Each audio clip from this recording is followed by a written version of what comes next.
Nevertheless, for good or for ill, Masonry was clearly at the helm of the War of Independence. It seems ironic, however, that American Masonry today owes its allegiance to the very country it rebelled against. Modern Masons trace their official beginning to the United Grand Lodge of England, founded in 1717.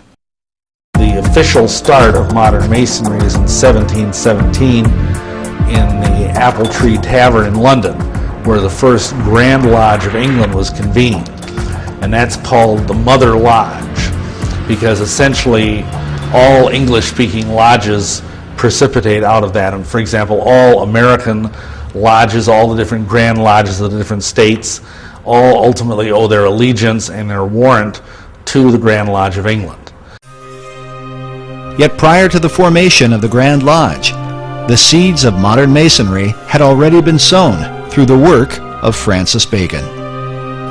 Francis Bacon established the Masonic organization, that whole body that was established by Francis Bacon. The ethical programs that were inherent within that, he was responsible for all those. His philosophy, his ethics, his literature that he was responsible for would certainly be known to Benjamin Franklin. Was Franklin following Bacon's plan? Was it mere coincidence that he was a chief catalyst in the launching of the American Revolution? Or that his influence would also bring about the revolution in France? Masonic philosopher Manly P. Hall wrote that not only were many American founders Masons, but they received aid from a secret and august body existing in Europe, which helped them to establish this country for a peculiar and particular purpose, known only to the initiated few. Hall further suggests that Benjamin Franklin was among those few. In his book, The Secret Destiny of America, Hall writes of Franklin's involvement with the plan of Francis Bacon. In Chapter 13, titled Bacon's Secret Society Set Up in America, Hall features an illustration showing the eastern seaboard with Benjamin Franklin overseeing it, while beside him is the shadow of Bacon. Hall claims that Franklin spoke for the secret societies and that most of the men who worked with him in the early days of the American Revolution were also members. He says, quote, "The plan was working out. The new Atlantis was coming into being in accordance with the program laid down by Francis Bacon." To those who have studied him, Sir Francis Bacon is one of the most enigmatic figures in world history. Baconian societies have existed for centuries since his death in 1626. All of them credit Bacon with the great advancements of the New World. Bacon is such an interesting character, such a complex character. He was right at the center of the storm politically. He even claimed in one of his writings that he was in possession of all knowledge. You can't say that he was ignorant of the Christian concept. He obviously had some concept of Christianity and speaks of the Lord Jesus Christ, and yet he's a proponent of the New Atlantis concept. Just a very complicated character. Bacon is known as the father of modern science and the grandfather of the English Enlightenment. The phrase, "knowledge is power," is often attributed to him and represents his philosophy, that through knowledge or science, mankind could transform himself and the world into its highest state of enlightenment. His dedication to science and learning led to the birth of England's premier scientific organization. When the Royal Society of England was formed in 1662, they named Bacon as their model and inspiration.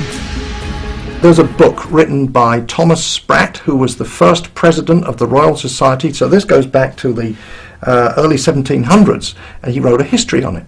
And he acknowledged there that Francis Bacon was the originator of the idea. Yet even beyond the Royal Society, 20th century historian Will Durant wrote that the whole tenor and career of British thought have followed the philosophy of Bacon, a philosophy brought to America and furthered by some of her most influential leaders.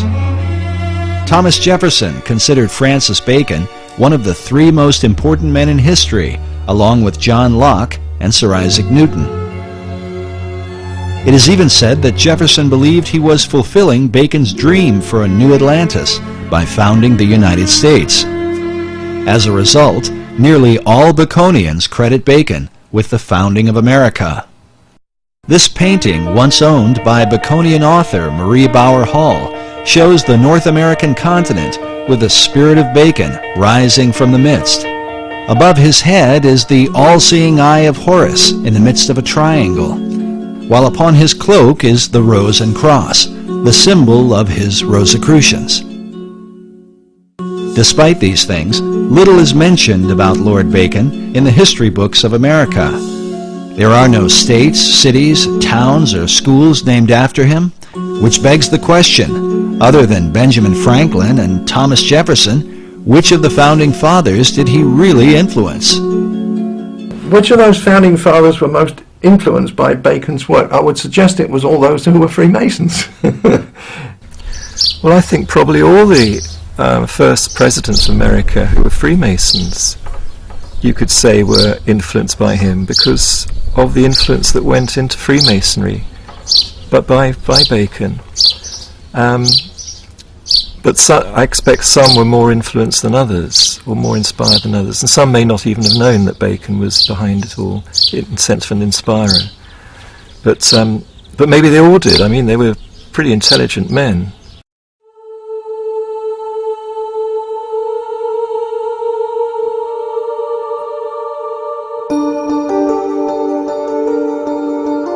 Bacon is considered by some to be the first Grand Master of modern Freemasonry.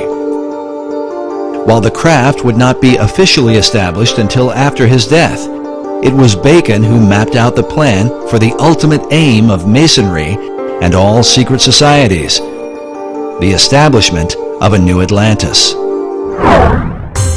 Peter Dawkins is the founder and president of the Francis Bacon Research Trust in England. He has dedicated more than 33 years to the study of Bacon, having written some 14 books about him, with titles such as Building Paradise and Francis Bacon, Herald of the New Age. My research into the life and work of Francis Bacon and all those connected with him, which also takes me back into the wisdom traditions, which I'm very interested in, and into also things like the founding of America, the spread of modern science, and many other fascinating subjects. It's like a gateway into a huge wealth of information and knowledge for today. Dawkins' work is supported by the Pro-Grand Master of English Masonry, the Marquis de Northampton. The Grand Master in England is Prince Edward, the Duke of Kent. Because he is a member of the royal family, Masonry allows Prince Edward to appoint someone to act in his place. As such, the Pro-Grand Master, Lord Northampton, is the acting head of all British Freemasonry. While he declined to be interviewed for this documentary, in his correspondence with our producer, he made it clear that he supports Dawkins' research and considers him an expert on Sir Francis Bacon.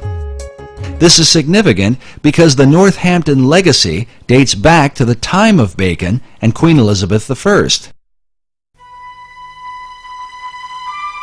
Today, Lord Northampton holds authority over Canonbury Tower, where Francis Bacon lived in his lifetime and where he is said to have met with his secret societies. It's a fascinating building, and quite a lot of it's still left. It was once a big mansion house, and there's one wing of it left, and also a tower, which was at the end of another wing, which has disappeared. And this tower is known as Canonbury Tower. And the whole mansion itself was enlarged and decorated by a man called Sir John Spencer in Queen Elizabeth's time, and he'd had a year as Lord Mayor. He was quite an important guy in the City of London, and very, very wealthy merchant. And he had a home in London itself, and he also had Canonbury Mansion as his country home, because then it was in the country. You know, now it's just surrounded by London, you know, part of London, but then it was in the country, up on a hill, and a wonderful place to go to get the country air, and good for your health. And Sir John Spencer was clearly involved with Freemasonry and the early Rosicrucian group, and he embellished all the rooms of the house with special carvings on the oak panelling, which have Masonic and Rosicrucian themes.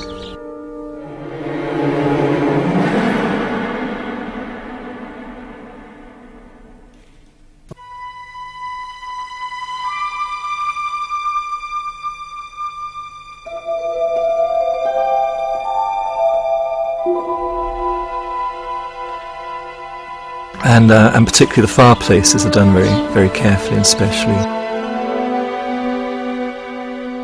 But the Compton and Spencer rooms still have the original carved panelling in, and the carved fireplaces, full of Masonic and Rosicrucian themes. That was done by Sir John Spencer, and the carvings are dated around about 1598 to 1601, that period. Well, eventually the house was taken over by Francis Bacon when he was made Lord Keeper of the Great Seal and then Lord Chancellor, and he rented the house for the rest of his life. And it's during this time that what's called the Invisible College was founded, and many other things were done, and he's known to have carried out scientific experiments there. And it's quite clear too that the house was the perfect meeting place for his Rosicrucian group. You know, it was a headquarters outside London. It was private in those days. It could be well protected out of prying eyes. This labor of pursuing knowledge in secret represents Bacon's belief and method of working. In his New Atlantis, he wrote of a society that observed all things, but was known by no one. The symbolism of Bacon's home at Canonbury Tower, with all its mystery, supports the mystical view of the man, held by Dawkins himself. Well, using sort of Eastern terms, I'd say he was a master, but what in India they call a real master. But he was here in Europe, in the UK, or in England at that time. And he was just an extraordinary being. I actually think that he was the one that Paracelsus made the prophecy about, called Elias the artist, referring to Elijah. And in tradition, Elijah is said to come again and again to prepare people for the coming of the Messiah, or coming of the Christ, which has many different interpretations. And Bacon himself called himself the herald of the New Age, which is the title of Elijah. The question posed by critics of Baconian theology is, what Christ did Bacon come to herald?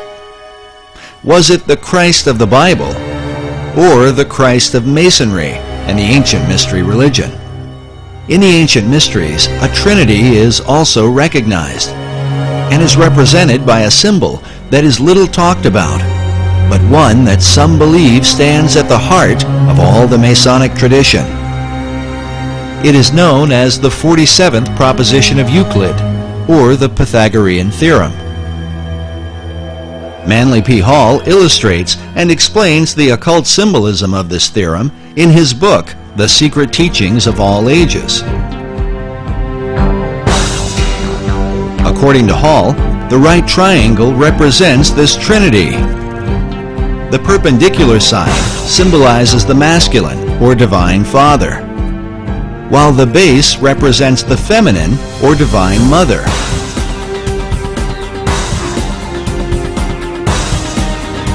Finally, the hypotenuse is looked upon as the offspring of them both, the divine child, who is sometimes called the Masonic Christ. Was this what Bacon came to herald? A Christ that delivers man through knowledge or science? According to Peter Dawkins, Bacon's desire was to deliver mankind from the fall he had suffered in the Garden of Eden, to restore him to paradise through what he called the 6 days' work. So he always believed that as man was made in the image of God, as the Bible says, therefore we should imitate what God does. All his work imitates what he's learnt from the Bible and from the interpretations of the Bible. And so the 6 days' work of creation is how to create paradise, because that's in the Bible what's created as a result of the 6 days' work. So he calls his great instauration also the 6 days' work, 6 days' work of creation. And it's all planned out according to what he understood about what those 6 days or stages of creation can mean when interpreted into the human role, what human beings can do. While Bacon based his understanding on the Bible, Dawkins admits that his approach was not through traditional Christian doctrine, but rather a mystical view based in the teachings of Kabbalah. He worked like a Kabbalist. He was a master of the Kabbalah, and particularly the Christian Kabbalah. The Kabbalah goes back through the Hebrews, through Moses, to ancient Egypt, and before that it's said to Enoch, who was the great initiate and king of Atlantis. And it said all the teachings come from Enoch, including this Kabbalah. And Bacon was a great master of Kabbalah. His whole work is based on Kabbalistic principles. While explaining Kabbalah could go on indefinitely, it might be generally called the Jewish version of the ancient mystery religion. In the modern world, Kabbalah has gained popularity among celebrities and is practiced by Barbra Streisand, Mick Jagger, Roseanne Barr, Britney Spears, Jeff Goldblum, Elizabeth Taylor, Paris Hilton, Demi Moore, Winona Ryder, and of course Madonna, who has become a principal spokesman, much to the objection of some traditional Jews.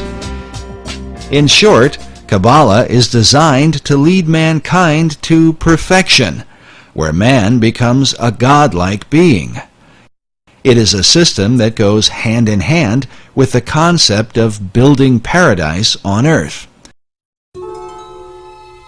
Sir Francis Bacon, the great Kabbalist, believed that the pursuit of science, or knowledge, was the way to achieve this great work.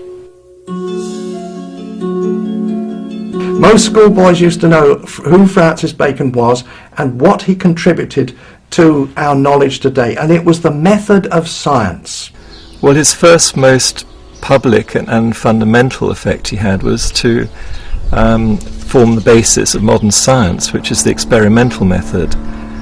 So he promoted what Socrates had also promoted, which was to not just think in your mind and argue, through arguments and so on, which is an Aristotelian method, but actually go out and look what is there in reality, in nature, and study nature and derive your thoughts and ideas from that and base experiments on that to see if they work.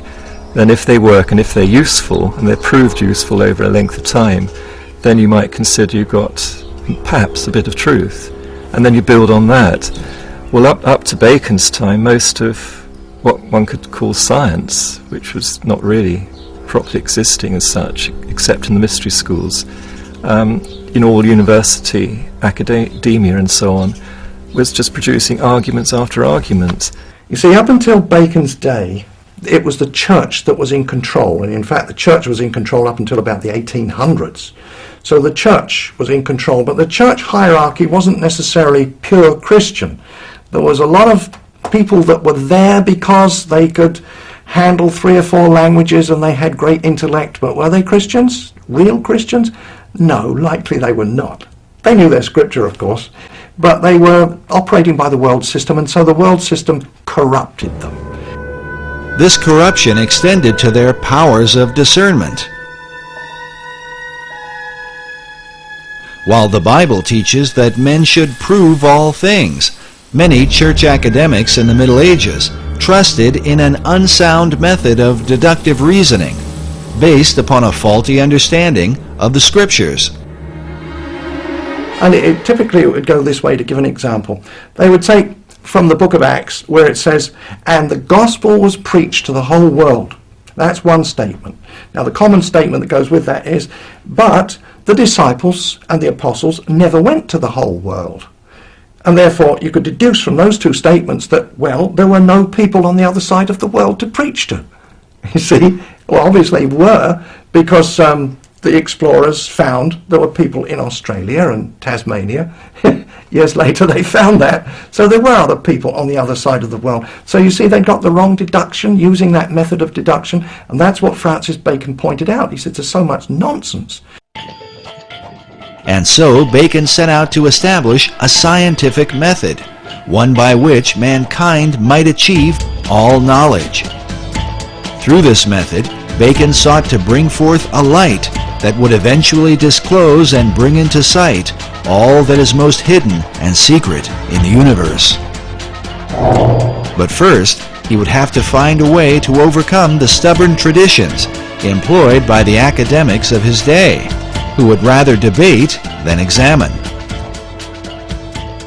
Bacon gives a great example in exasperation. When he was at university, he saw that there were professors and students spent 3 or 4 years debating how many teeth a horse has. Nobody went out to actually count them. You know, they just wasted all that time debating how many teeth a horse has. So he saw that as fruitless, wasn't producing anything good or useful, and humanity just was not evolving, and there's so many people in poverty and sickness. So he wanted to relieve that poverty and sickness, and get us towards a future paradise, a world paradise, not just for the England, but for the world. So he really started the whole principles of modern science, which is this experimental method. And then he had a formula to start with the basics, the physical world, which is physics, physical laws, and then work upwards towards metaphysics and so on. He couldn't talk too openly when it got to metaphysics, because it landed him in trouble with the religions of the time, who were at war with each other. So he had to do that in a more careful way, more veiled way. But right about it he did.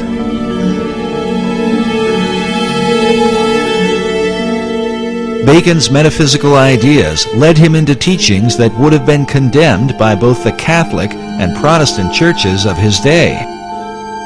He is said to have made contact with the spirit realm, and that upon hearing a heavenly voice, he was given his life's work. To protect himself, he kept his practices veiled within secret societies, in particular the ancient Brotherhood of the Rose and Cross. The Rosicrucians had long believed that powers and principalities from the spirit realm possessed secret knowledge that might be used for the benefit of mankind. These and other teachings were to be kept hidden from those considered profane, and especially from the Church. The Rosicrucians had to be a secret society. Their object was to discover God's truths after him. But some of their methodology was bordering on witchcraft. For instance, the transmutation of base metals into gold. They claimed they could do it. I don't think so. They claim that they could communicate with angels and demons. Well, in the first place, the scripture tells you not to do it. But their idea was that if you could do that, surely those people, those creatures at least, the angels and the demons, they know a lot of things that we don't know. After all, they've been around since time immemorial, and they are familiar with heaven itself, so surely they can tell us many secrets. Well, the church, you see, would take a dim view of that, and they could be put to death for that sort of thing.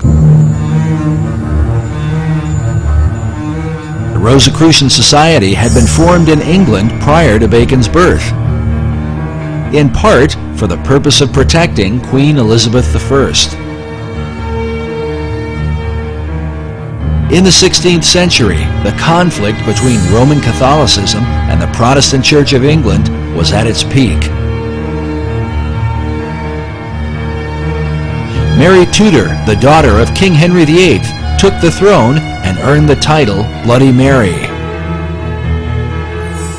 They were looking for another heir, and so there were no boy heirs of, or no legal boy heirs of Henry, but he had daughters, and so we have Mary. Mary was now 37. She was one of his daughters, and so she was installed as queen, and that was just after he died, so that would be in 58.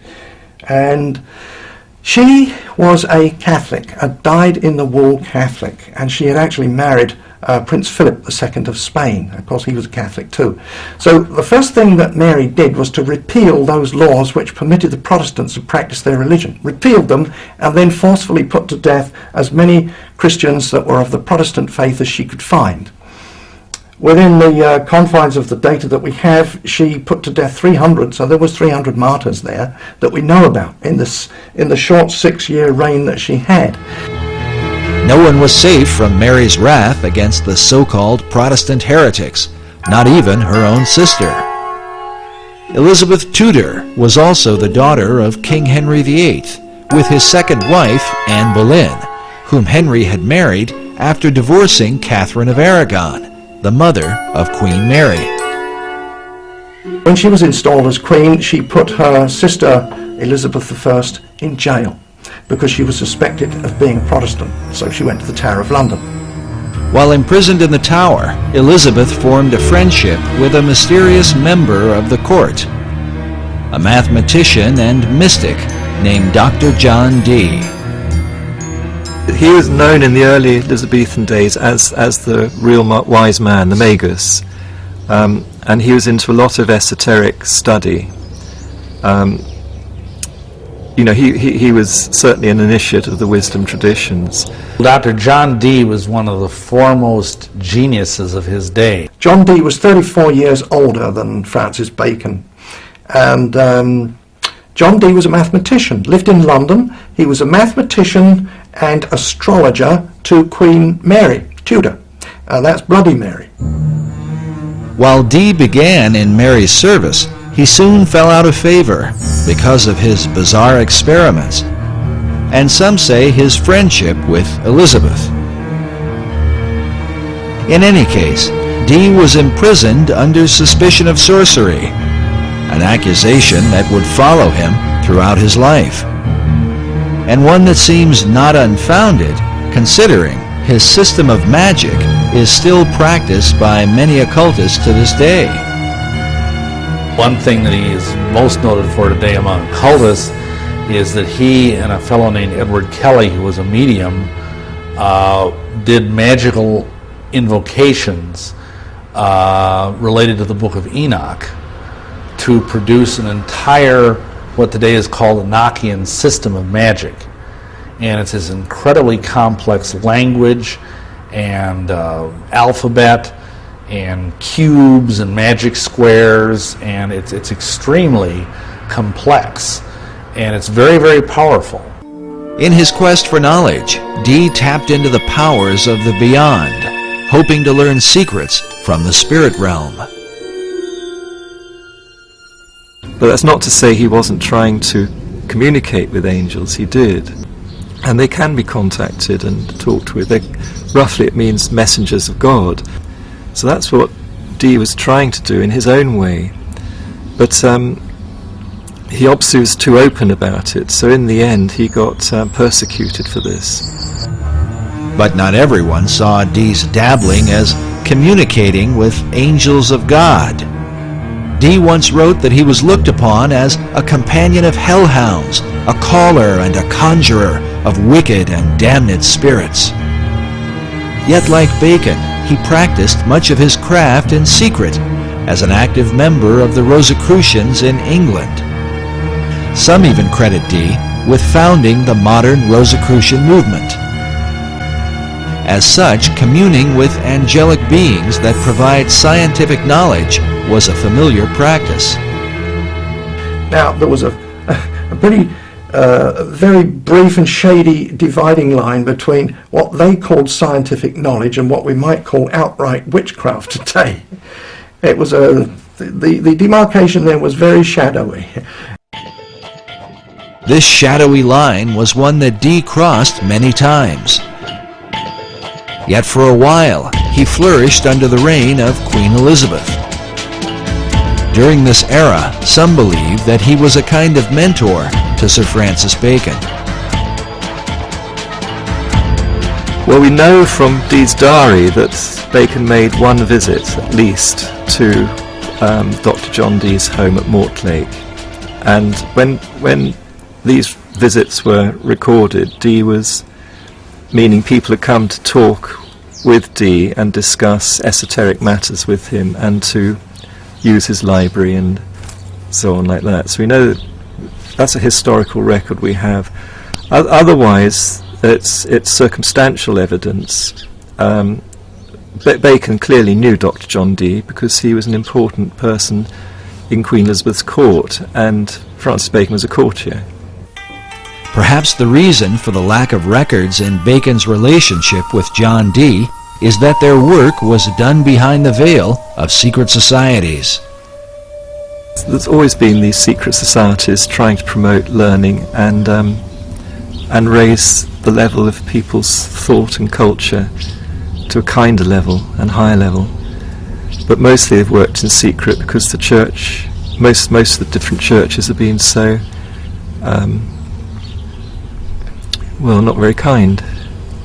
The problem we're dealing with here is that Europeans discovered an awful lot of information, and very important, good, solid information of sciences that had been, developed richly elsewhere and that were brought into Europe and were so threatening to Christianity that they had to be suppressed. We know what happened to Galileo, and we know what happened to endless numbers of Giordano Bruno and so many others in science. They had to go underground. So the process of forcing knowledge and wisdom underground created a lot of coding and a lot of buzzwords and a lot of secret gestures and terms that still aren't understood to this day. So Dee is amongst that group. While men such as Galileo were persecuted for representing scientific knowledge, the secret societies of the Elizabethan era were in danger not for the knowledge they possessed, but how they obtained it through occult practices of summoning spirits and conjuring demons. They were, nevertheless, determined to continue for the cause of science and learning. Dr. John Dee led the way in this arena. His method became known as angel magic because of his contact with spirits that Dee believed were sometimes good and sometimes evil. At one point, Dee's angels compelled him to visit the Holy Roman Emperor, Rudolph II, and tell him that he was wicked and that if he did not repent, God would throw him down. Incredibly, Dee obeyed the angels, visited the emperor, and established a friendship that would help to protect him from persecution later on. In his experiments, Dee worked with a medium named Edward Kelly. Kelly was the one who often made contact with the spirits Dee communed with. In a diary entry of June 8, 1584, Dee records a startling account. He claims that Kelly was greatly troubled when the angels tried to persuade him that Jesus was not God, and that no prayers ought to be made to him. They further claimed that sin did not really exist, and that man's soul simply moves from one body to another, in what sounds like reincarnation. Upon hearing this, Kelly was apparently distraught, and believed they had contacted evil spirits. Nevertheless, the angels provided Dr. Dee with gifts of knowledge.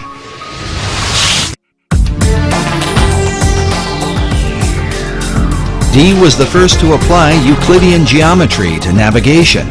He built the instruments for and trained the first-rate navigators.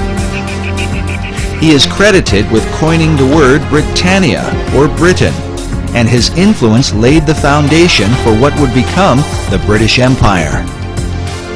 He made his own maps and is said to have charted the northeast and northwest passages in his attempts to increase the wealth of England by gaining access to the New World. And believe it or not, the New World has been secretly influenced by his example. John Dee is considered the original wizard. He was the inspiration for the character of Prospero in Shakespeare's The Tempest, and for Christopher Marlowe's Dr. Faustus. In the modern world, Dee was the role model for J.K. Rowling's Albus Dumbledore in the Harry Potter books, the character of Gandalf in Tolkien's Lord of the Rings, and even Ian Fleming's James Bond. Few people know that John Dee was the original Agent 007 in Her Majesty's Secret Service. Ian Fleming got the idea for his designation 007 for James Bond from the fact that that was how John Dee would sign his correspondence when he was overseas working as a spy for Queen Elizabeth. He would always sign his name 007. And that's where the concept came in for James Bond. Because James Bond was originally intended to be kind of a modern day Dr. John Dee, although it never really developed that way. While Dee's character continues to intrigue, some would argue that compelling the imaginations of literary minds was not his greatest influence. This image shows what appears to be a wizened old man passing a lamp in the dead of night to a younger man in Elizabethan clothing. Baconians believe this old world engraving represents Dr. John Dee passing the lamp of esoteric knowledge and wisdom to his successor, Francis Bacon. Both Bacon and Dee were men of science, dedicated to the advancement of learning. Both men were members of the Rosicrucian Society, of which Bacon would become the chief. Like Bacon, John Dee believed that America was indeed the lost continent of Atlantis. But where did he get this idea? Was it given to him by his angels?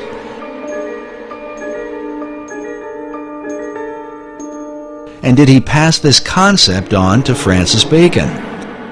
We can only speculate. But when Queen Elizabeth took the throne, the dream of colonizing this new Atlantis would come closer to being a reality. When Bloody Mary, as she was called, this was Mary Tudor, who had been now on the throne and persecuting the Christians, and she died, perhaps ironically, with a false pregnancy. And so when she died in 1558, then after that Elizabeth I came in as queen. And so there were questions of what day should be chosen for Elizabeth's coronation. The coronation of a new ruler was an important event, the timing of which, it was believed, could determine the success or failure of a monarch's reign. To ensure her good fortune, Elizabeth called upon her old friend, Dr. John Dee. He was the Queen's astrologer too. He computed the date for her to be crowned. Astrology in those days didn't mean necessarily what we understand it to mean today. There were some odd things about it, but there was a study of the stars, what we would call today astronomy. So they had to know about the movements of the stars and the planets, and they were pretty knowledgeable about that. So it was a strange mixture of astrology and astronomy. So that's what he was doing. It's debatable how the efforts of Dee's astrology impacted the course of England. But when the new queen took the throne, it marked the beginning of an unprecedented era in English history. During this time, the language of the new world would be transformed, ancient knowledge would unfold, and the course of the philosophic empire would be established. The modern world would be changed forever, largely because of Queen Elizabeth I. And she was bright. This was Queen Elizabeth of England, one of the brightest queens that England has ever had. Whether she was a true Christian or not was perhaps doubtful, but at least she did support the Protestant cause and not the Catholic one.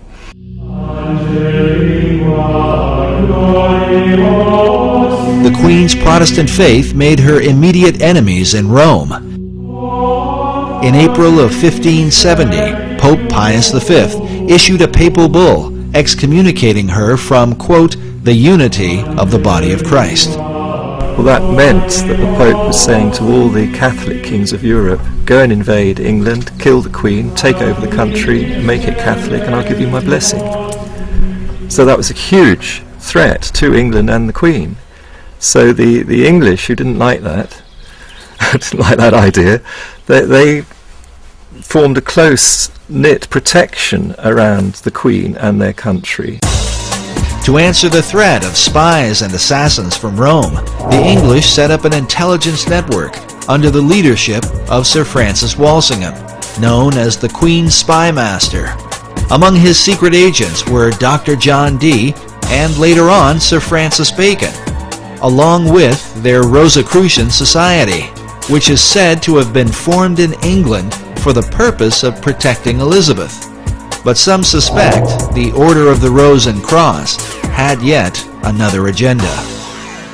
I think they would have definitely been on the Protestant side of things. They would have had a vested interest in using all of their both political savvy and occult savvy to protect the Queen, but I also think they had an esoteric agenda as well. This society had a very esoteric base. Behind it had links with the wisdom societies, the wisdom traditions throughout Europe, and inherited a lot of that wisdom light being passed on. And so they had an inner program which was to try to raise consciousness of society. According to Bacon, Rosicrucianism seemed to represent the very heart and focus of the entire New Atlantis concept. Francis Bacon's last book that he was writing at the time when he allegedly died, that was 1626, but his last book was called The New Atlantis, and the subtitle was The Land of the Rosicrucians. Why the Land of the Rosicrucians, or Rosicrucians? Why did Bacon deem their influence to be so important? Rosicrucianism gets its name from the symbols, the main symbols used, and that's the rose and the cross. But these are very ancient symbols. They go back long way in time, and been used by different societies for thousands of years. In the hands of different societies, the symbol has been interpreted in a variety of ways. There is the decipherment of the rose that received much attention in Dan Brown's Da Vinci Code. The rose is a symbol of secrecy, and the term in Latin that characterized the relationship of the rose to secrecy was sub rosa, meaning under the rose. So secret orders world round, when they swear to secrecy, swear sub rosa. The secrecy of the rose represents the hidden knowledge of the ancient mystery religion, while the cross symbolizes Christianity. The combining of these two is what defines the belief of nearly all the secret orders. The symbology there is the infusion of all this Eastern Persian spirituality into Christianity. Was this fusion of beliefs a part of Bacon's plan? And what sort of impact could it have? The Reformers argued that the mixture of paganism and Christianity is what produced the Dark Ages. Would Bacon's program of the Rose and Cross be a blessing or a curse? And how would this whole thing be carried out?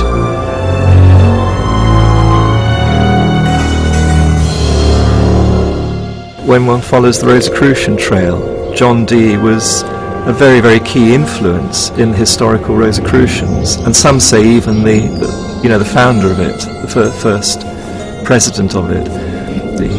But at some point, the presidency was given over to Francis Bacon, and he was in charge of the Rosicrucians, not just in England, but it spread right through Europe, and was following Bacon's particular program. And outwardly Bacon called his program the advancement of proficience of learning. This advancement of learning represented Bacon's desire to transform the world through knowledge. But he recognized that the key to obtaining knowledge was in a people's ability to communicate. As such, Bacon worked to reform the English language in ways never before realized. And it is a bit strange that the English language, as crude as it was, in the time of Bacon's youth. By the time he died, it was becoming one of the most refined languages. But in England at that time, the English was dreadful. It was garbled with all kinds of different dialects, because if you think about it, England was made up of the Saxons, the Danes, the Gauls who had invaded, they were the Frenchmen, and they had a whole mixture of languages. So very often one Englishman could not communicate with another. To address the problem, Bacon surrounded himself with writers and poets who were like-minded. All these people, these kind of intellectual people, they all read and wrote in Latin, but they said, look, we need an English language. We're going to be a great country, so they needed a language and literature. So how to develop that skill? And that's what I think that's principally what Bacon did. He gathered around him a literary society, you know, writers, poets, artists as well, and some of them were employed to. As part of the Secret Service of Queen Elizabeth. And they had communications with people all over Europe, in all the different countries of Europe. And from their letters they derived the roots of new English words, which they invented and put out. These new words were put out through a variety of literary works, books and poems and plays of the theater. Bacon's circle of writers and poets were largely responsible for the explosion of English literature during the Elizabethan era. They included such notable authors as Ben Jonson, Christopher Marlowe, Sir Walter Raleigh, and Edmund Spenser, to name a few. In addition, Bacon was dedicated to bringing the sacred knowledge of the ancient world to English-speaking people, knowledge otherwise kept hidden by the barriers of language. When he died, and subsequent to that, they've culled together at least 2,000 books. Not books that he wrote, because obviously one man couldn't write that number, but he had what he called a scriptorium. These were scribes who he paid to write for him. When he was the Lord High Chancellor of England, he had wealth, and he used to pay the scriptorium, these scribes, and he paid people to translate the classic books, Homer's Iliad, all the old Greek, the Roman classics, and all those classics, Livy, translate them all into English and put them in books. It turns out too that Bacon had a printing press. He had a factory with using brass plates for printing. That was his own thing. Nobody knew about that until rather recently.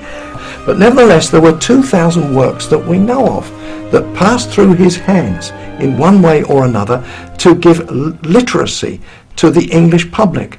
Printing presses to make these books available to many people at a cheap price. But Bacon's purpose and that of his literary society was to prepare the people of the old world to colonize the land of the new. As the term colonization scheme suggests, the launching of Bacon's plan for America was not by chance, but by design. It could be said that his great scheme began at an early age, perhaps when he was sent by Queen Elizabeth I to the court of France, where he was inspired by the example of the French poets.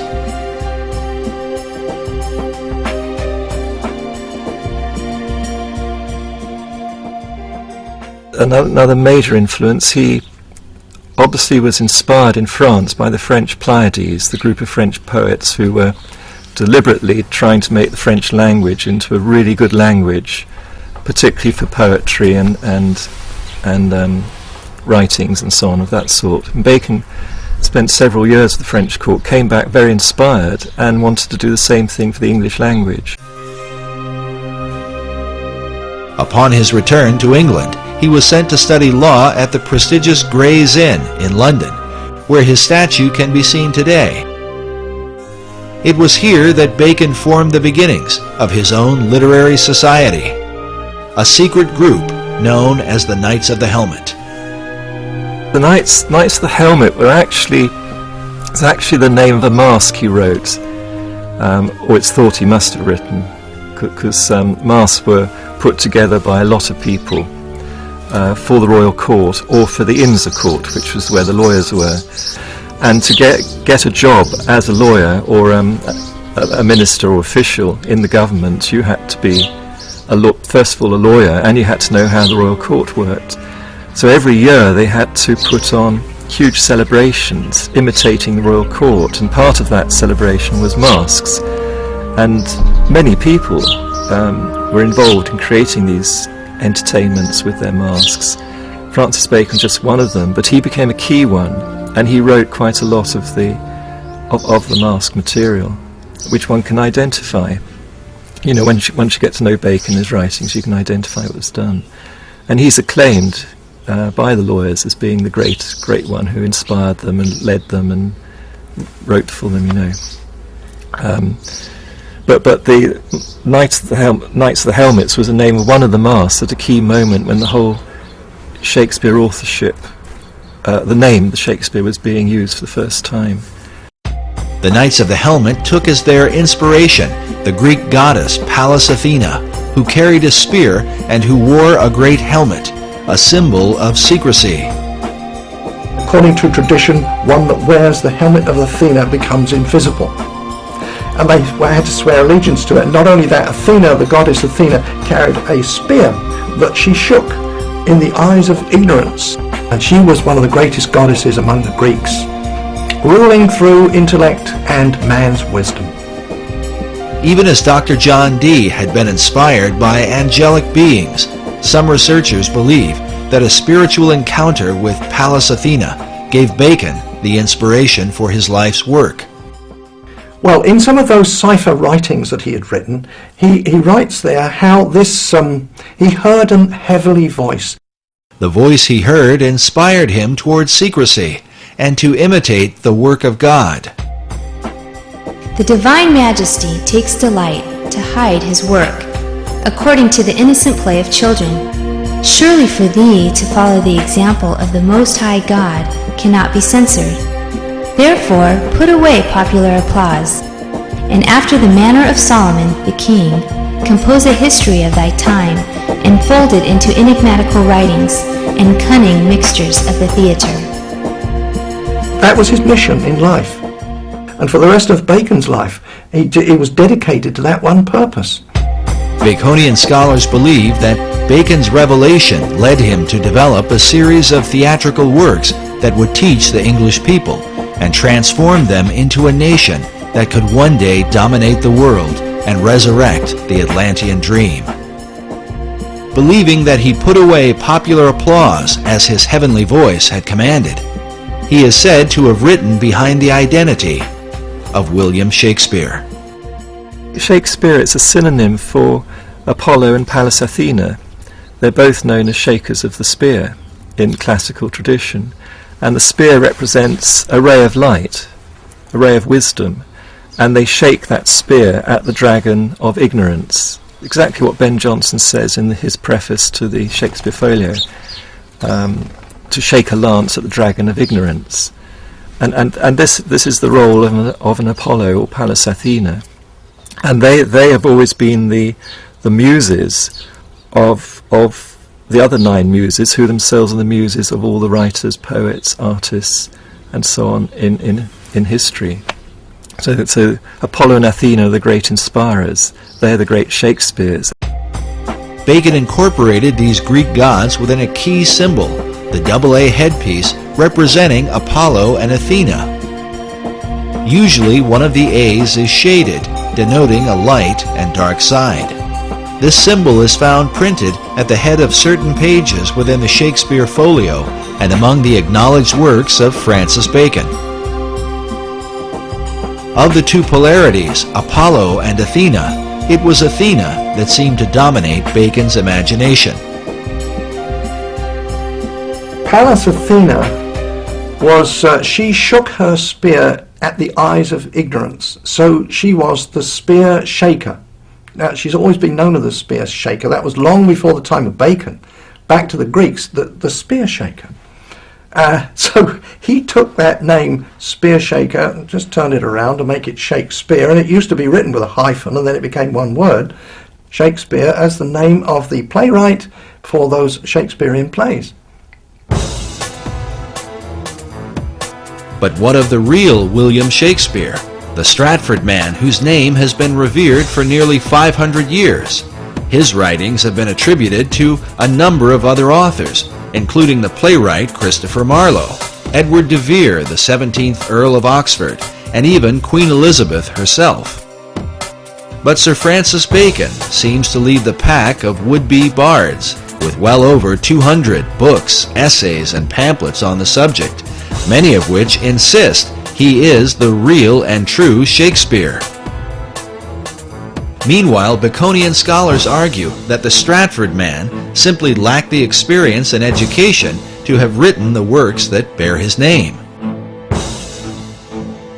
There is a mystery, because when you look at the plays, everything that's in them and what lies behind them in terms of experience, knowledge, and so on like that's expressed through the plays, and the philosophy in the plays, and so on like that, they do not match up with what we know of the life of the actor. In fact, the life of the actor is quite well known. There's quite a lot of research being done on William Shakespeare Stratford. So a lot is known about his life, and none of it matches up what you can deduce from the author from the plays themselves.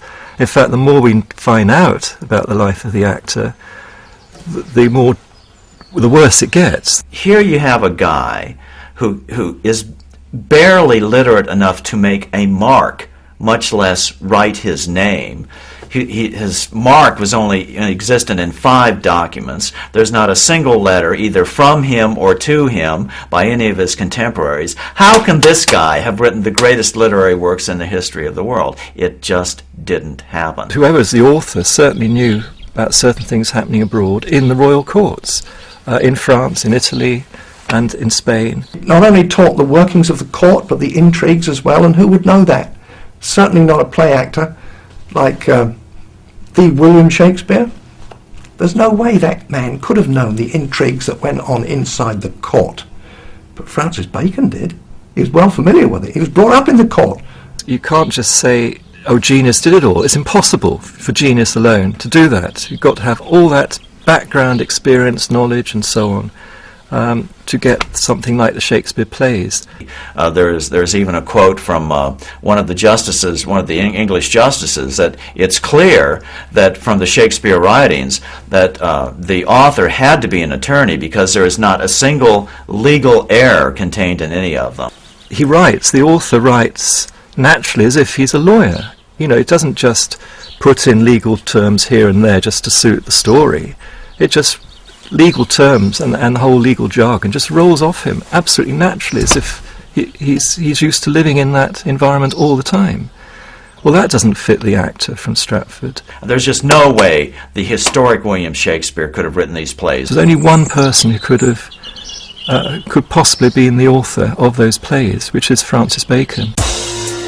Yet wouldn't the colossal size of all the plays, poems, and sonnets be too much for Bacon himself to complete, especially while becoming a lawyer, launching modern science, and writing the many other works attributed to him? This could be where the Knights of the Helmet took part, as evidence suggests that the plays may have been the collective effort of Bacon's literary society. We know from historical records that Bacon actually had a literary group around him. Some of them were actually paid, employed by him, and others just did it voluntarily. A big group. Why? Why did he do that? You don't employ a lot of people, all writers, poets, artists, and as well as cipher experts and so on. You don't employ them for nothing. So what did they do?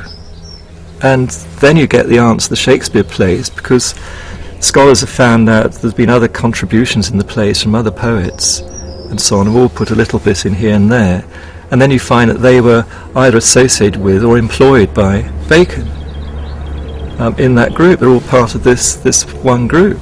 So then the picture emerges of a typical Renaissance studio, but instead of being an artist, a painter with his studio of pupils, you've got a writer with his studio of pupils working with him. They each contribute a little bit to the picture or the story, but the main artist or author is Francis Bacon himself.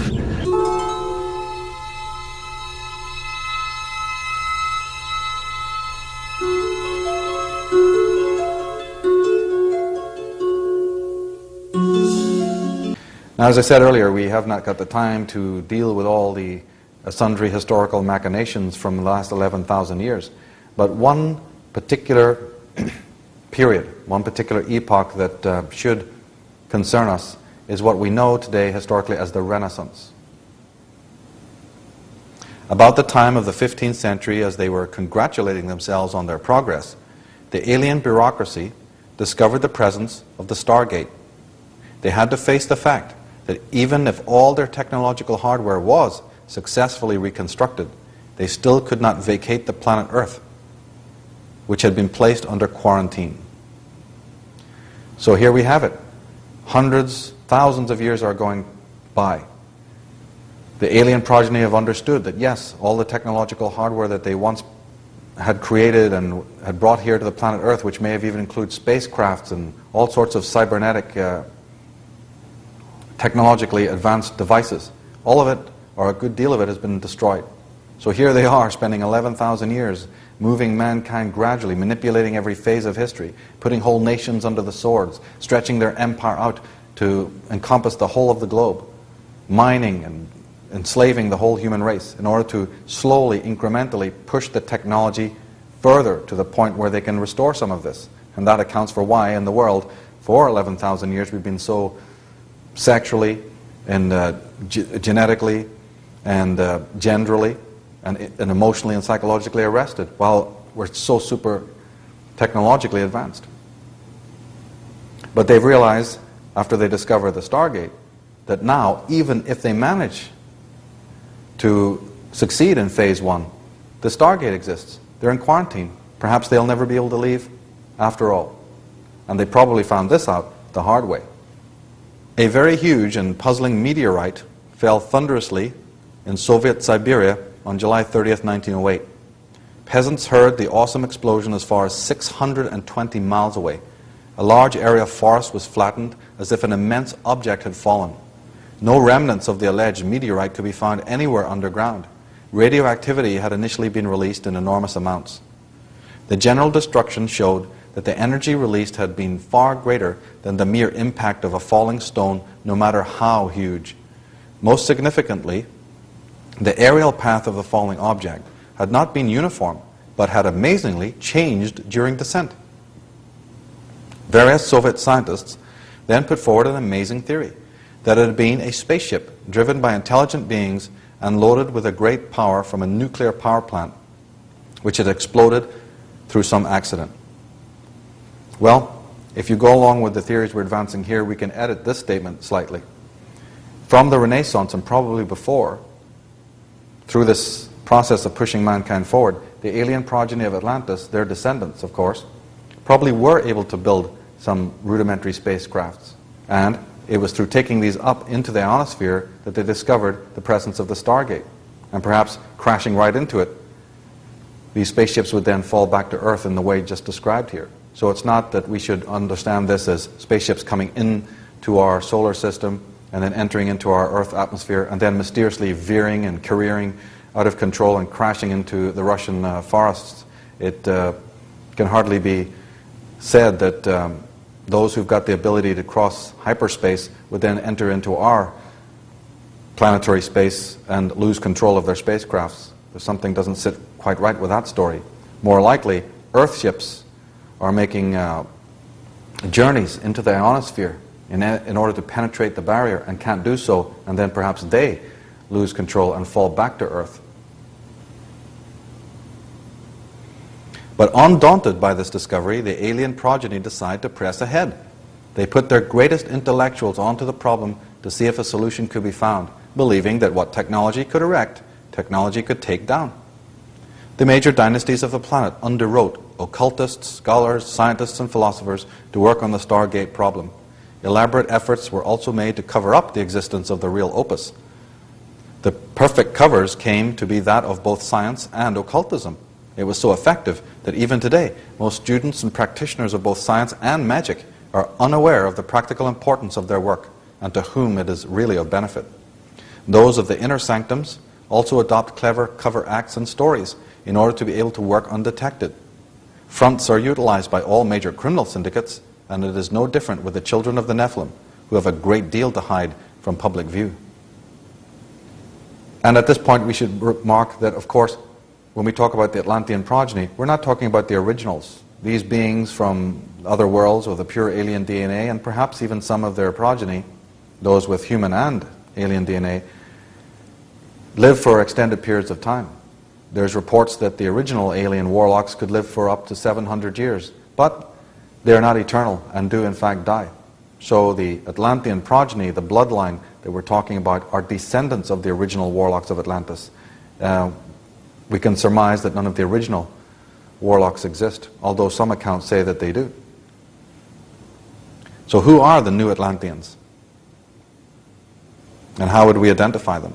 Well, we've got strange personalities all over history. Open any history book and faces stare out of you. Machiavelli, Nostradamus, all these bizarre creatures and characters and the dramatis personae of history. Interestingly, here we have a picture of Rasputin, the Russian warlock. Well, the word Grigori means in Greek the fallen one or the fallen angel. And of course Rasputin was the devil responsible for the destruction of the Romanov dynasty in Russia. But we can speculate that the great kings have the alien blood, and perhaps even some of the popes.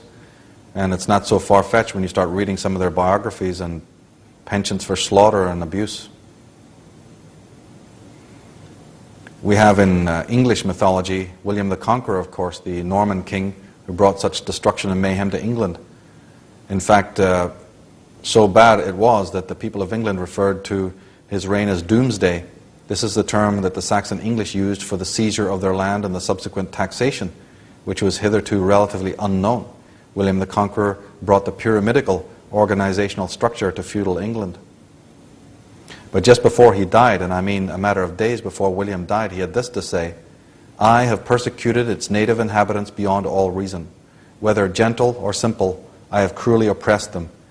Many I unjustly disinherited. Innumerable multitudes, especially in the country of York, perished through me by famine or the sword. Having therefore made my way to the throne of that kingdom by so many crimes, I dare not leave it to anyone but God alone, lest after my death worse should happen by my means." And of course, no Irish person on the planet can forget the scorched earth policy of Oliver Cromwell, who literally murdered thousands of Irish people in an all-out blitzkrieg. The 14th century Plantagenet King Richard II, one of the most unpredictable of English kings, after the unsuccessful Peasants' Revolt, he declared this to his Saxon underlings, and these are his own words: "God omnipotent is mustering in his clouds on our behalf armies of pestilence, and they shall strike your children yet unborn and unbegot, that lift your vassal hands against my head and threat the glory of my precious crown. You wretches, detestable on land or sea, you will seek equality with lords and are unworthy to live. Give this message to your colleagues: rustics you were, and rustics you are still. You will remain in bondage, not as before, but incomparably harsher. For as long as we live, we will strive to suppress you, and your misery will be an example for posterity. However, we will spare your lives if you remain faithful. Choose now which course you want to follow." This is the refrain of the kings of all of the world. This is the kings, the potentates, the nobles, and the lords. You only have to listen to what they have to say. Now, the most powerful dynasty that enjoyed direct descent from the Atlantean bloodkin was the Tudor dynasty of England. The word Tudor comes from the word tutor, meaning the teachers, that is, the educated ones, those with knowledge. The leader of the Tudor dynasty during this period was called the Virgin Queen, Elizabeth Tudor, Elizabeth I, literally, she who must be obeyed.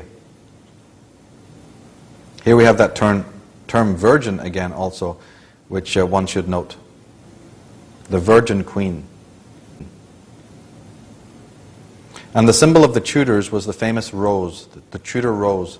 This is why, for instance, there is a rose garden near every government office or government central headquarters And we have the War of the Roses, of course, in historical terms in England.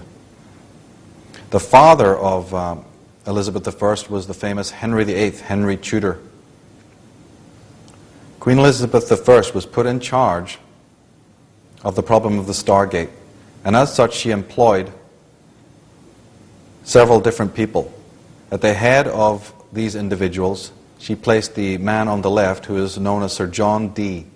And Sir John Dee's helper on this problem was Edward Kelly, the Irish clairvoyant. John Dee, Dr. John Dee, is the creator of Enochian magic. Note that word Enochian because Enoch, of course, is one of the prophets of the Old Testament.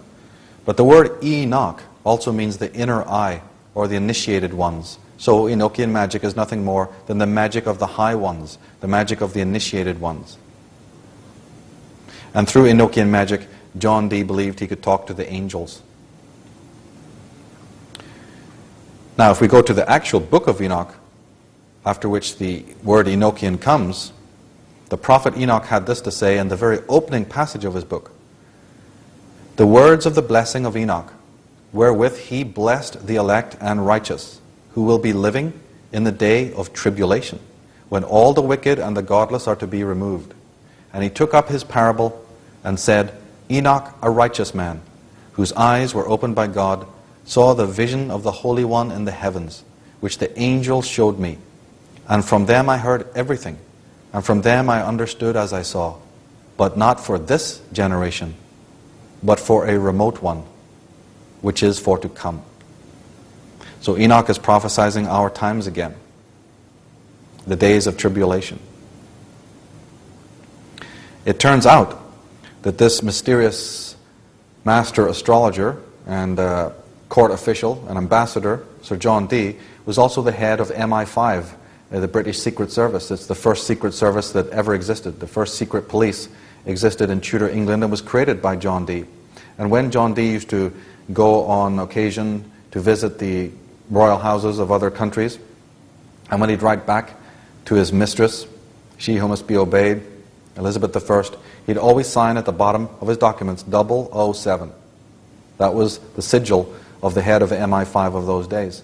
Now, of course, that is later picked up in the stories of Ian Fleming, and the reason for that is because Ian Fleming himself was a member in more modern times of the British Secret Service. And what better upon retirement than to write about his own organization? So the 007, the original, way back at the time of the Tudor dynasty, was Sir John Dee, master occultist. And if you study the symbol for MI5, you'll notice that it has a triangular pyramidal shape with the crown of the Queen, and it has a eye, the Enochian eye, at the northern apex. Now, John Dee was one of the most powerful black magicians in history. He decided that it would be better to contact pan-dimensional intelligences to solve their little problem of quarantine. Via his system of magic and divination, he succeeded in opening a portal to these fourth-dimensional entities, or oversouls. Dee became a living macroscope.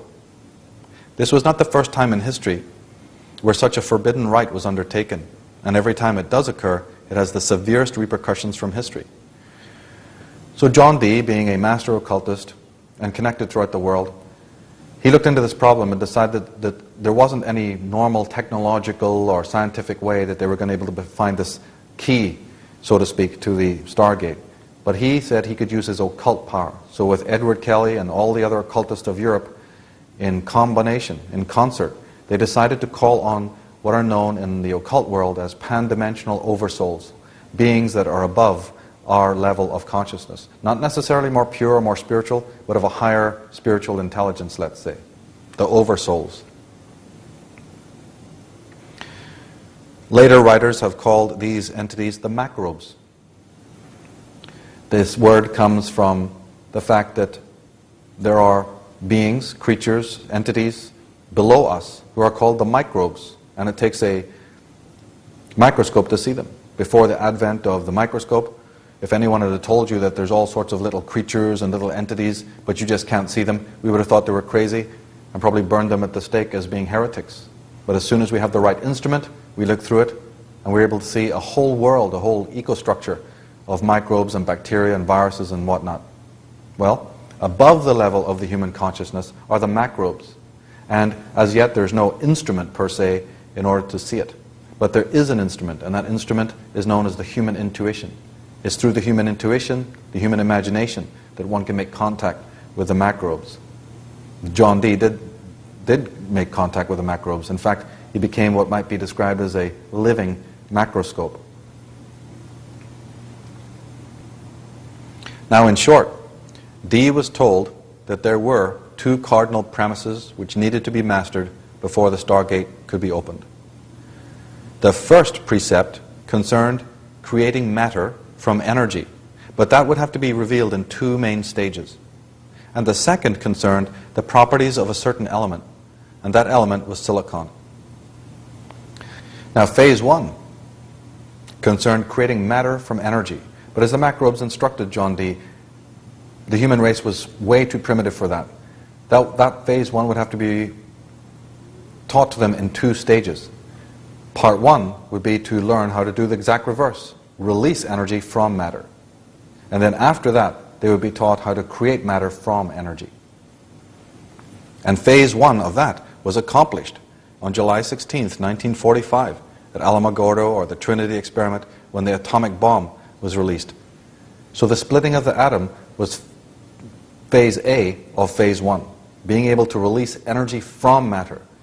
Later on, after that period, from the period of 1945, we would start to see experiments which would work on the rest. So MIT, SRI, Hoover Institute, and so on.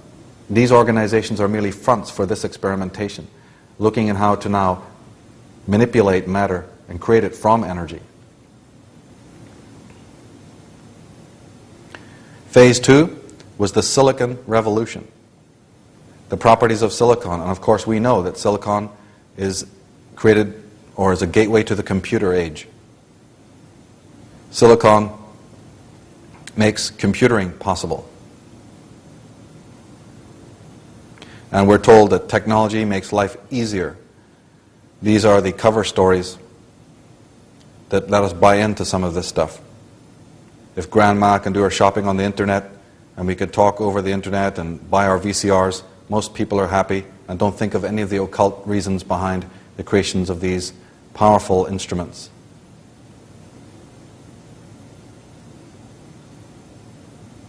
Now, one of the greatest New Atlanteans, other than John Dee and Elizabeth I and the Tudors, was Sir Francis Bacon.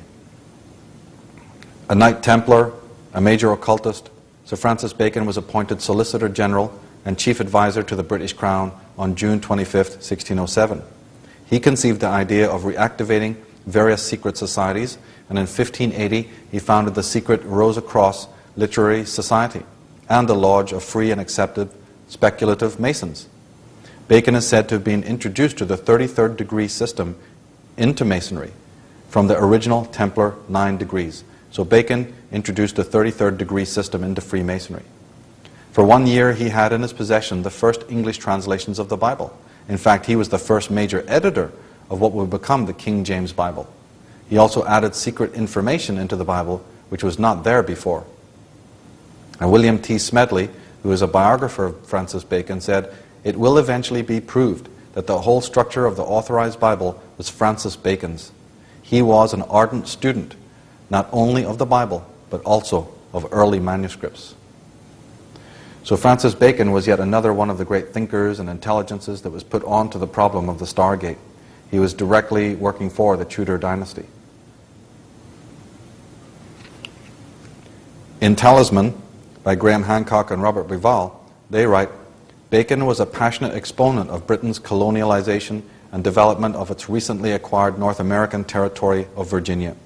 In 1606, the so-called Virginia Company, there's that word again, Virginia Company was granted a royal charter by James I, which allowed it virtually unlimited power of government in the colony. Bacon had been instrumental in the creation of the charter. Bearing this in mind, it is not surprising that in New Atlantis, Bacon refers to Benasalem as the Virgin of the world."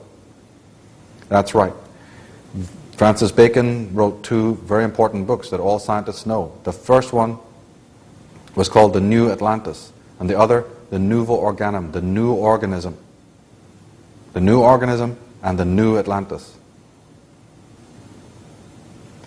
Now, Sir John Dee worked closely with his confederates all over the globe. The information transmitted by the Macrobes was done cryptically and was voluminous. He realized that many centuries would have to elapse before even the basics could be realized. He also knew how inefficient and counterproductive it was going to be to have separate genius types working in their private garrets all over the planet. The knowledge could not be collated efficiently in this way. So he and his masters devised a scheme to have the scholars come to one place to work and amass the knowledge. These places we know as the universities. And that's right. John Dee realized that it was going to be unproductive to have all these different scholars and occultists and eccentrics and whatnot working in all sorts of corners of the world. Better to bring them all into centralized locations. That's what the word college means. The word college means collage, where many can come together.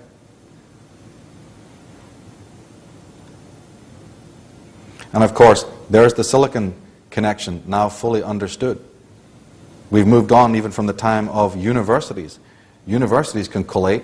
Yes, they can collate in libraries. You can have papers. You can have documents. But soon even that becomes so voluminous.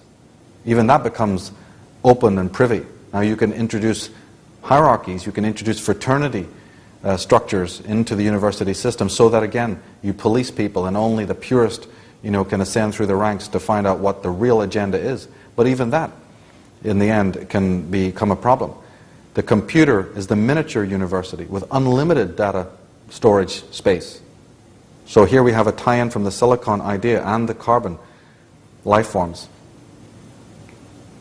Because the internet promises you also worldwide communication. It's a virtual library, an endless space for archival storage.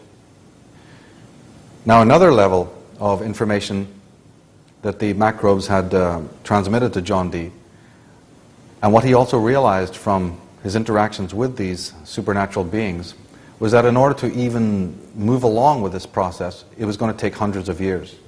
And in fact, from what he was receiving from them, he realized that they would have to subjugate the whole planet in order to not only continue to move the technology forward, but in order to get the element silicon and be able to process it, the whole of the planet would have to be subjugated. And therefore it is from that time, it is from the time of the 15th and 16th and 17th century that we have all the idioms we associate with England.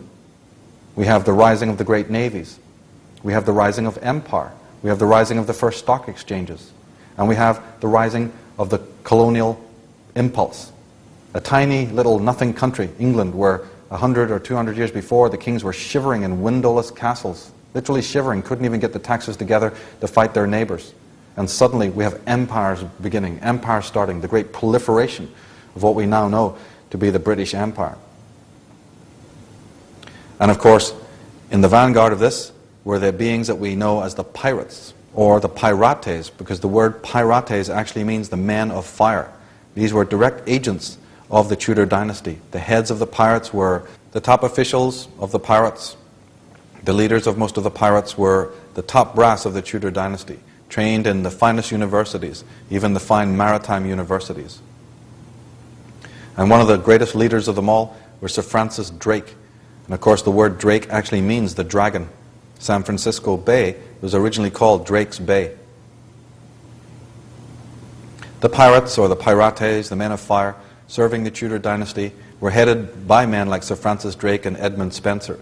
He was the great-grandfather or the ancestor of Lady Diana Spenser. The progeny of the pirates settled on the lands that they conquered and opened the great universities for the education of their sons and daughters. They employed the fraternity structure to ensure that only the chosen would be exposed to the real occult history of the world and to their role as the future leaders and thinkers, overworld and underworld figures, educated and funded to adroitly lead the rest of mankind down whatever roads became necessary. In the tarot cards, for instance, the devil card is number 15. And we have the old pirate motto, 15 men on a dead man's chest, yo-ho-ho, and a bottle of rum. But the occult history of the pirates has really never been told. And of course the famous symbol of the pirates was the skull and crossbones, a symbol known to be used before them by the Knights of Malta and the Knights Templars or other occult fraternities. And the job of the pirates was to bring mayhem and disease and slaughter to all the lands that they colonized. These were agents of the British Crown, and not, as the Errol Flynn movies of the swashbuckling buccaneers tries to show you, some romantic heroes. These people were cutthroats, and they had an agenda to be sent out to all the corners of the world and to massacre whoever they found there.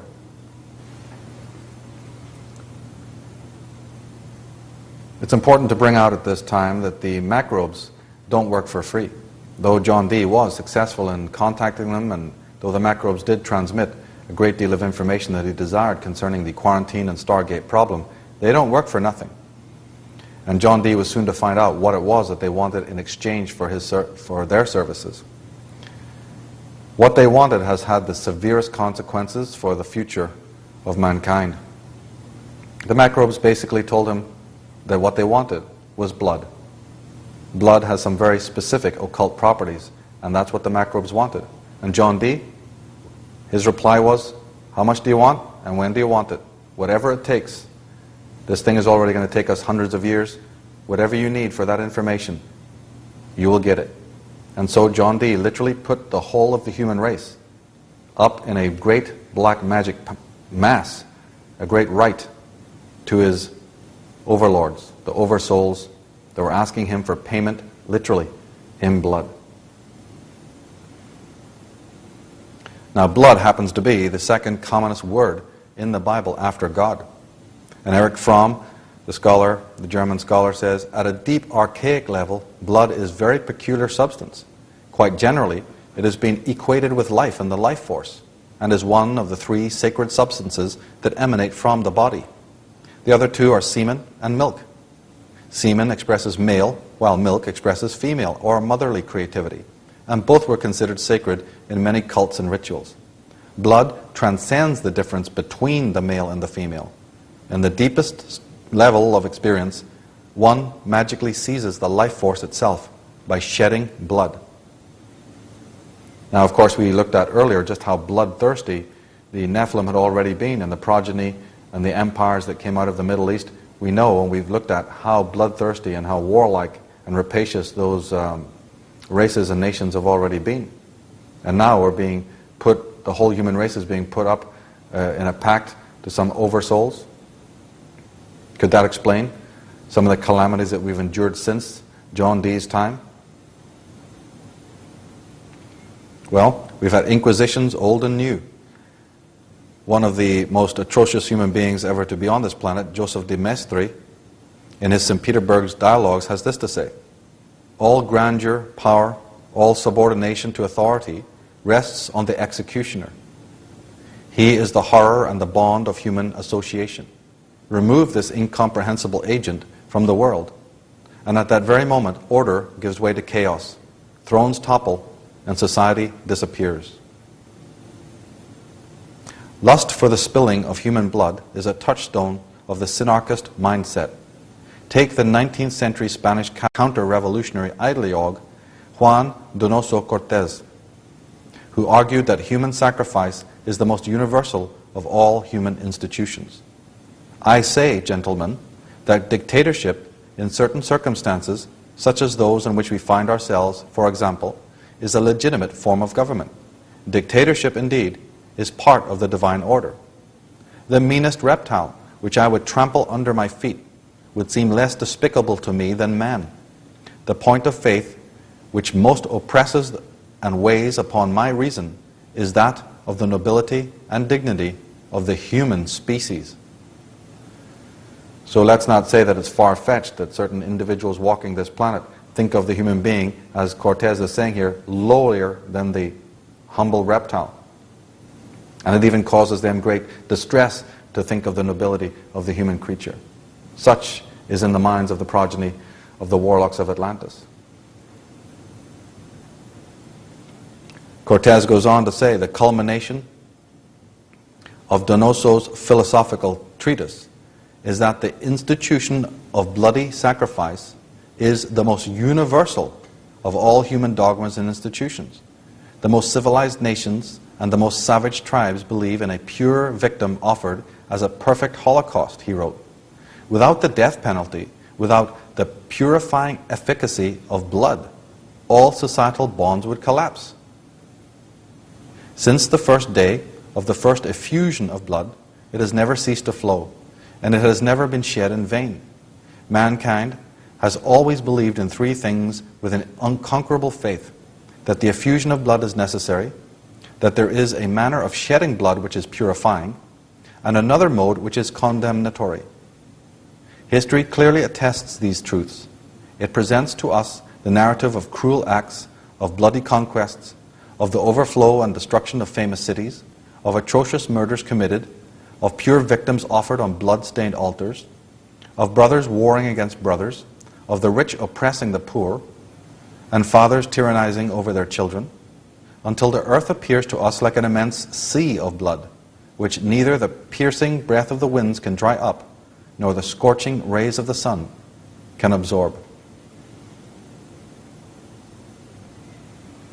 Well, in Russia, 10 million soldiers are said to have died, including 10 million civilians. In Germany, 3 million soldiers and 500,000 civilians. The death toll is awesome. The total of human lives lost in the Second World War is 18,200,000 soldiers and 16,300,000 civilians, for a grand total of 34 million deaths. And of course, in 1918, just after the war, the Spanish flu epidemic killed 20 million when the war killed 10. And in the Second World War, the Spanish flu killed even more men than the war did.